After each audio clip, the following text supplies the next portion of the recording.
नमस्कार किसान भाइयों, वीडियो शुरू करने से पहले आपसे एक छोटी सी गुजारिश है दोस्तों। अगर आप खेती से जुड़ी सच्ची जमीनी और काम वाली जानकारी चाहते हैं, आप चाहते हैं ऐसी जानकारी जो सीधे खेत में काम करती है दोस्तों, तो अभी इस चैनल को सब्सक्राइब कर लीजिए और घंटी वाला बटन को दबा दीजिए। मैं वादा करता हूं दोस्तों, यहाँ जो भी बताया जाता है वो आपके खेत, आपकी मिट्टी और आपकी मेहनत को ध्यान में रखकर ही बताया जाता है। दोस्तों आज की इस वीडियो को शुरू से अंत तक जरूर देखना, क्योंकि आज मैं जानकारी देने वाला हूँ वो फरवरी महीने की आपकी पूरी खेती का जो फैसला है दोस्तों उसको बदल देगा। आज हम किसी एक छोटी सी टिप पर बात नहीं करेंगे दोस्तों, बल्कि यह पूरी सोच, एक पूरा तरीका, एक पूरा सिस्टम को समझेंगे। और इस बारे में बहुत ज्यादा किसान भाइयों का कमेंट आ रहा था, तो हम पूरा एक डिटेल में आपके लिए वीडियो ले आए दोस्तों। हम आपको हर वीडियो में बताते हैं कि आप जो भी टॉपिक के ऊपर आप कमेंट करते हैं, अगर बहुत ज्यादा कमेंट हो जाता है तो हम उस टॉपिक के ऊपर, यानी जो सब्जी के ऊपर आप बात करते हैं, उस सब्जी के ऊपर हम पूरा एक सेपरेट वीडियो लेके आते हैं दोस्तों। आज हम एक छोटी सी टिप पर नहीं दोस्तों, बल्कि पूरी सोच पर, एक पूरा तरीका के ऊपर, पूरा सिस्टम को समझेंगे। आज बात होगी दोस्तों फरवरी में भिंडी की खेती की, क्योंकि इसके बारे में बहुत सारे कमेंट आ रहा था दोस्तों, बहुत ज्यादा किसान भाइयों का कमेंट आ रहा था, उनका प्यार दिख रहा था। तो उसके बारे में हम लोग पूरा डिटेल में आपके लिए वीडियो लेके आए कि फरवरी में हमें क्या भिंडी कैसे लगानी है, कब लगानी है, कौन से तरीके अपनानी है, कौन से बीज लगाना है, दवाई कब मारना है, सिंचाई किस प्रकार से होता है और मेंटेनेंस। और साथ ही हम लोग बात करेंगे दोस्तों इससे मुनाफा कितना कमाया जा सकता है। लेकिन ऐसे ही नहीं दोस्तों, बीज डाल दिया, पानी दे दिया और भगवान भरोसे छोड़ दिया, इसी नहीं बताएंगे। आज हम भिंडी को ऐसे समझेंगे जैसे वो हमारा व्यापार हो दोस्तों, हमारा बिजनेस हो, हमारा काम हो और हमारी कमाई का साधन हो दोस्तों। फरवरी का महीना किसान के लिए बहुत ही अजीब होता है। रबी की फसल खड़ी रहती है, कुछ खेत खाली होने लगते हैं और दिमाग में रोज एक ही सवाल आता रहता है दोस्तों कि अब आगे क्या लगाया जाए। बहुत से किसान भाई इसी टाइम पर गलती कर बैठते हैं, किसी के कहने में, किसी के बहकाने में, किसी दुकानदार की बात मानकर या फिर किसी यूट्यूब की वीडियो आधी अधूरी जानकारी देखकर वो ऐसी फसल लगा देते हैं दोस्तों जो उनके इलाके के लिए सही ही नहीं रहती है, वो इनके इलाके के लिए फिट ही नहीं बैठती है दोस्तों। फिर वही होता है जो हर साल होता आया है, रोग, खर्चा, तनाव और अंत में नुकसान हो जाता है। तो लेकिन किसान भाइयों, सच्चाई यह है कि सब्जी की खेती नुकसान का सौदा नहीं है दोस्तों। नुकसान तब होता है जब हम बिना समझे फैसला लेते हैं।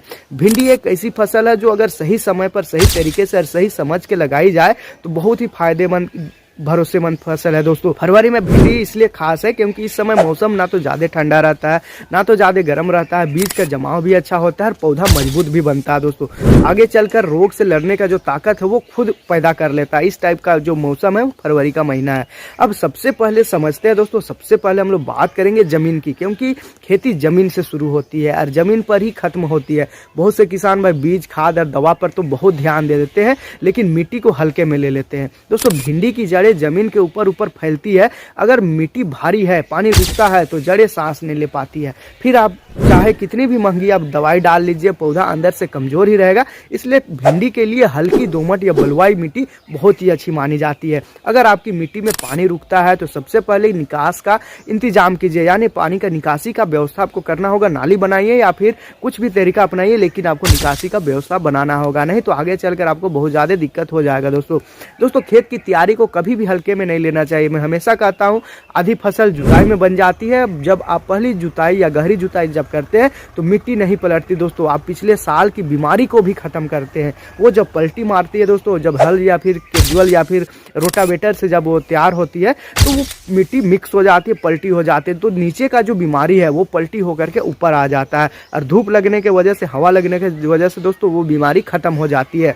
दूसरी या तीसरी जुताई मिट्टी को भुरभुरी बनाती है ताकि बीज को अच्छा वातावरण मिले।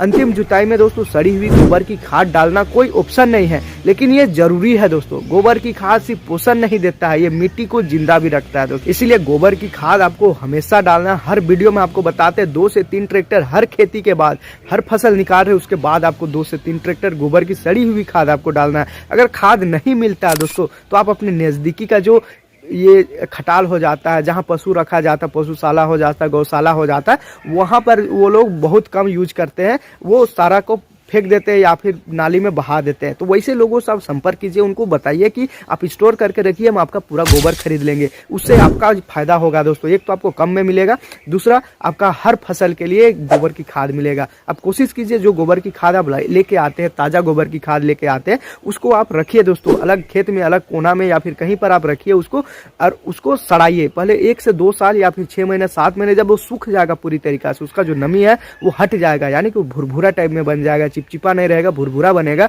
तो उसको आप इस्तेमाल कीजिए। अगर आप चाहते हैं कि आपका फसल जैविक हो, यानी कोई भी रसायन उसमें ना यूज करें, तो आप उसमें केचुआ डाल सकते हैं दोस्तों। केचुआ से फिर खाद जब बनता है तो वो केचुआ खाद यानी कि वर्मी कंपोस्ट बन जाता है। यानी गोबर की खाद से आप वर्मी कंपोस्ट यानी केचुआ खाद बना करके जब आप खेती करेंगे तो उससे आपका जो फायदा है दोस्तों, आपका जो रंगत है, खेत का जो पैदावार है वो डबल ट्रिपल हो जाएगा। तो इसीलिए जब आप खेती करने आ रहे हैं, बहुत सारे किसान भाइयों को कमेंट आता है कि आप रासायनिक खाद के ऊपर ना बताइए, हमें जैविक खाद के ऊपर बताइए। तो अगर आप पर्सनल खेती करना चाह रहे हैं, पर्सनल आप चाह रहे हैं कि आप सिर्फ अपने लिए खेती कर रहे हैं, तो आप जैविक खाद में आइए दोस्तों। अब बात करते हैं बीज की, क्योंकि बीज ही फसल की नींव होती है दोस्तों।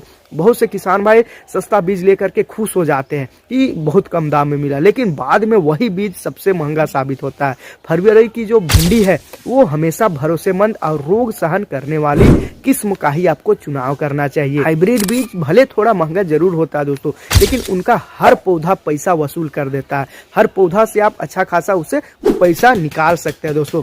अब बीज बोने से पहले उसे पानी में आपको भिंगाना पड़ेगा, उसका उपचार करना पड़ेगा। ये सब छोटे छोटे काम लगते हैं दोस्तों, लेकिन यही छोटे काम बाद में बड़ी परेशानी से आपको निकाल देता है दोस्तों, बचा देता है। जब आप बीज बोते हैं तो ये मत समझिए कि ज़्यादा बीज डाल देंगे तो ज़्यादा फसल आएगी, ऐसा नहीं है दोस्तों। भिंडी में ये सबसे बड़ी गलती होती है। पौधे को हवा, रोशनी चाहिए होती है, हवा चाहिए होता है। अगर पौधे सांस नहीं लेने की जगह आप छोड़ेंगे तो वो रोग खुद चलकर आपके पौधा में आ जाएगा। और सही दूरी, सही गहराई और सही समय, ये तीन चीज़ें बुआई को सफल बनाती है। अब खाद और उर्वरक की हम लोग बात करें तो भिंडी कोई बहुत ज़्यादा खाद मांगने वाली फसल है नहीं दोस्तों, लेकिन अगर इसे संतुलित पोषण मिले तो ये आपको निराश नहीं करेगी। बहुत से किसान सिर्फ यूरिया पर भरोसा करते हैं, नतीजा ये होता है कि पत्ते तो बड़े हो जाते हैं पर वो फल बहुत कम देते हैं। भिंडी को नाइट्रोजन के साथ साथ यानी यूरिया के साथ साथ दोस्तों इसको फास्फोरस, पोटास भी चाहिए होता है। इसके अलावा फूल और फल बनने के लिए सूक्ष्म तत्वों की कमी हो तो सल्फर आप डाल सकते हैं, या फिर असर साफ दिखता है दोस्तों, आप सूक्ष्म तत्वों का भी इस्तेमाल कर सकते हैं। इसलिए दोस्तों खाद कभी भी अंदाजे से नहीं बल्कि सोच समझ कर आपको डालना चाहिए। पानी की बात करें तो भिंडी पानी में डुबो कर नहीं दोस्तों बल्कि संतुलित में रहकर बढ़ती है। जरूरत से ज़्यादा अगर पानी दे देंगे तो उतना ही नुकसान करता है जितना कम पानी देने से नुकसान होता है। फरवरी और मार्च में हल्की हल्की सिंचाई बहुत ज़्यादा जरूरी होती है। खेत में अगर कहीं पानी खड़ा है तो समझ लीजिए कि कुछ गलत हो रहा है दोस्तों। अगर आपके पास ड्रिप की सुविधा है तो आप बहुत आगे निकल सकते हैं, क्योंकि ड्रिप में पानी भी बचता है और पौधा भी खुश रहता है, वो नियमित पानी उसको मिलते रहता है, नियमित पोषण मिलते रहता है। अब सबसे डराने वाला विषय है दोस्तों रोग और कीट, क्योंकि किसान भाइयों एक बात हमेशा याद रखिए, बीमारी बाद में आती है, पहले उसका कारण आता है दोस्तों कि किस कारण से बीमारी आ रही है। भिंडी में पीला मोजे कोई दवा से फैलने वाली बीमारी नहीं है दोस्तों, या कीट से फैलती है ऐसी कोई नहीं है। अगर आपने शुरू से सफ़ेद मक्खी को कंट्रोल में रख लिए, जो सफ़ेद मक्खी आती है दोस्तों भिंडी में, वो आधी लड़ाई वही जीत ली। अगर समय पर आप निगरानी करते हैं, हल्का हल्का छिड़काव आप करते हैं, समझदारी से सही फसल को आप हटा देते हैं, यानी कि जिसमें रोग आ रहा है उस फसल को आप हटा दिए या फिर स्प्रे आप मार रहे हैं, तो शुरुआत में ही आप सारे भिंडी को कंट्रोल में कर सकते हैं। दोस्तों बात करें तुड़ाई की, बहुत कम लोग गंभीरता से लेते हैं, लेकिन यही सबसे असली कमाई होती है दोस्तों। भिंडी जितनी नियमित तोड़ी जाए पौधा उतना ही ज़्यादा फल देती है। अगर आप सोचेंगे कि आज नहीं तो कल तोड़ेंगे तो ये पौधा सोच से नहीं चलता है दोस्तों। पौधा भी सोचने लगेगा कि अब मुझे मेहनत नहीं करनी है। सही साइज पर तुड़ाई अगर नहीं हो रही है तो वो तुरंत बढ़ जाता है दोस्तों। आप देखते होंगे कि एक दिन पहले जो भिंडी मुलायम थी वही 2-3 दिन के बाद वही भिंडी कड़क हो रही है, यानी कि वो भिंडी को जब मार्केट में ले जाएंगे तो वो भी 1-2 दिन लग जाएगा बिकने में, तो और टाइट हो जाती है, तो व्यापारी उसको छांट देता है दोस्तों। इसलिए शुरुआत कीजिए, हर दिन तुड़ाई कीजिए, हर दिन मार्केट में पहुँचाइए, अब जो बाजार है या मंडी है वहाँ पहुँचाइए। अगर 1 एकड़ से लगा रहे तो मंडी में पहुँचाइए, कम एरिया में लगा रहे तो बाजार को आप टारगेट करके चलिए दोस्तों। उससे क्या होगा कि जब नरम भिंडी जब मार्केट में लेके आएंगे तो वो तुरंत बिक जाएगी। और सही साइज पर तुड़ाई आप करते हैं, सही समय पर तुड़ाई करते हैं और लगातार तुड़ाई करते हैं, यही 3 नियम है दोस्तों, बाकी कुछ नहीं है। आप 3 नियम को फॉलो करके चलते हैं तो आप भिंडी से जबरदस्त उत्पादन ले सकते हैं। अब आखिर में हम लोग बात करते हैं दोस्तों कमाई की, क्योंकि खेती भावनाओं से नहीं दोस्तों हिसाब से चलती है। अब जब खर्च लिखते हैं, उत्पादन समझते हैं और बाजार की चाल पर आप जब नजर रखते हैं तभी खेती फायदे का सौदा बनती है। बनती है दोस्तों। फरवरी में भिंडी लगाने का सबसे बड़ा फायदा यह है कि जब फसल आती है तब बाजार में डिमांड रहती है दोस्तों, यानी भिंडी जब बाजार में आएगी उस टाइम भिंडी का डिमांड रहेगा, वो 60 से 70 रुपया में घुस जाती है, कहीं कहीं पर 40 रुपया तक आते हैं, 40 से नीचे नहीं होती है दोस्तों। अब देखते होंगे मार्केट में कि किस टाइप से रेट ऊपर नीचे होता है, लेकिन 40 से नीचे नहीं होती, ये हमेशा 60-70 के आसपास जाती है। अपनी आप जो गुणवत्ता है उसके ऊपर आप ध्यान रखिए, खरीदार आपके खेत में खुद आएगा दोस्तों। हमारे साइड का जो व्यापारी है वो अपना जो फसल है उसको इस टाइप से मेंटेन करके रखते हैं कि जो व्यापारी है खुद टेम्पू लेके उसके खेत में आता है, उसके घर आता है दोस्तों, सुबह सुबह व्यापारी पहुंच जाता है। किसान भाई बताते हैं कि वो भिंडी लगाए और भी बहुत सारे फसल लगा दिए, जैसे खीरा लगाए थे, ककड़ी लगाए थे, तो व्यापारी खुद वहां पर आ जाता है। अगर आप कोई भी सवाल है दोस्तों, आप कोई भी सवाल के ऊपर आप पूछना चाहते हैं कि क्या भिंडी लगा सकते हैं, ककड़ी लगा सकते हैं, खीरा लगा सकते हैं, तो आप हमें कमेंट कीजिए दोस्तों, हम उसके ऊपर पूरा सेपरेट में आपके लिए वीडियो बना करके लाएंगे। और ये भी आप कमेंट कीजिए दोस्तों कि आप कौन सा एरिया से देखते हैं। अगर आप झारखंड से देख रहे हैं हमारा वीडियो तो कौन से एरिया से देख रहे हैं, बिहार से देख रहे हैं तो कहाँ से देख रहे हैं, आप हमें कमेंट कीजिए, ताकि हम वहाँ के जो जलवायु, वहाँ का जो वातावरण है उसके आधार पर कोशिश करेंगे दोस्तों कि वीडियो आपके लिए लेके आए। तो किसान भाइयों, खेती आज भी सबसे बड़ा काम है, बस जरूरत है उसे पुराने तरीके से नहीं, समझदारी से करने की। अगर आप आज की इस वीडियो को एक सेकेंड भी मिस नहीं किए दोस्तों, तो आज की ये वीडियो एक भी बात आपने खेत में आपने उतार दी तो आपका समय सफल हो जाएगा दोस्तों।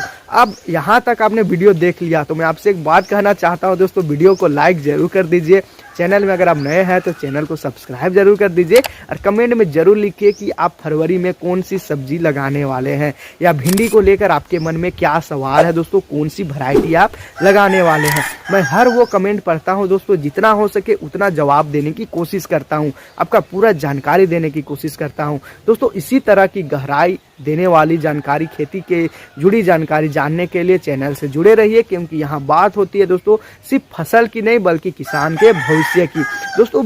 तो मिलते हैं एक और नई बेहतरीन वीडियो के साथ। आपका कोई सा भी सवाल है या भिंडी को लेकर के या फिर कोई और फसल के ऊपर आपका कोई भी सवाल है तो आप हमें बेझिझक कमेंट कीजिए दोस्तों, हम हर वो कमेंट का रिप्लाई करते हैं। मिलते हैं दोस्तों एक और नई और बेहतरीन वीडियो के साथ, तब तक के लिए धन्यवाद।